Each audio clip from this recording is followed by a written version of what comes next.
Subscribe करें हमारे YouTube channel साधना gold को और पाएं वीडियो सबसे पहले। और हाँ, बेल आइकन दबाना ना भूलें। किस प्रकार आपको वहां जाकर पिंडदान करवाना चाहिए।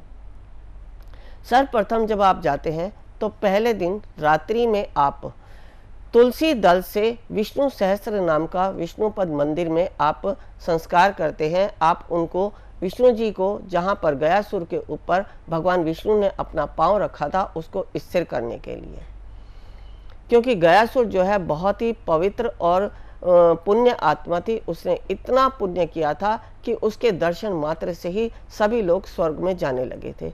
अब यही सब कुछ देखते हुए देवताओं को जो है मन में ये हुआ कि अगर सभी स्वर्ग को चले जाएंगे तो मृत्यु लोक में कोई भी नहीं रहेगा। तो इस प्रकार का विचार करते हुए ब्रह्मा जी ने भगवान विष्णु को बोला कि अगर गयासुर के दर्शन मात्र से इसी तरह लोग स्वर्ग में चले जाएंगे, उनको मुक्ति मिल जाएगी, तो यह मृत्युलोक में कौन रहेगा। तो ऐसा विचार करके विष्णु जी ने ब्रह्मा जी से कहा कि आप गयासुर के शरीर पर एक यज्ञ करना शुरू करो। तो ब्रह्मा जी ने गयासुर से बोला कि आपका शरीर बहुत पुण्य आत्मा है, मैं आपके शरीर पर जो है यज्ञ करना चाहता हूँ। अब गयासुर ने उन्हें आज्ञा दे दी यज्ञ करने के लिए। जब ब्रह्मा जी और देवता यज्ञ करने लगे तो उसका शरीर स्थिर नहीं हो रहा था, यानी चलायमान हो रहा था। अब सभी परेशान थे कि यज्ञ कैसे होगा। तो उन्होंने विष्णु भगवान से प्रार्थना की कि हे विष्णु भगवान, आप ही अब इसके शरीर को स्थिर कर सकते हैं।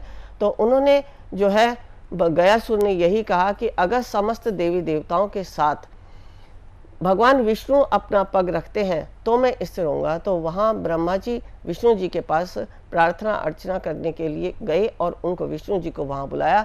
जब विष्णु जी अपने गदा के साथ गयासुर के ऊपर पग धरा तो उनकी जो है स्थिर हुए और वहीं पर उनका यज्ञ पूर्ण हुआ।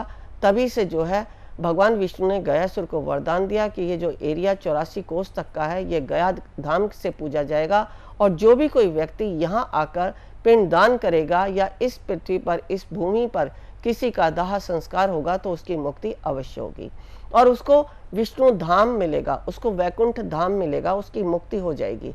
ये कथा मैंने बहुत ही संक्षेप में बताई है, बहुत छोटे में बताई है, लेकिन कथा बहुत ही विशाल है। ये हमारे अग्नि पुराण में भी दी गई है। अगर आप चाहें तो अग्नि पुराण में भी इस कथा को पढ़ सकते हैं।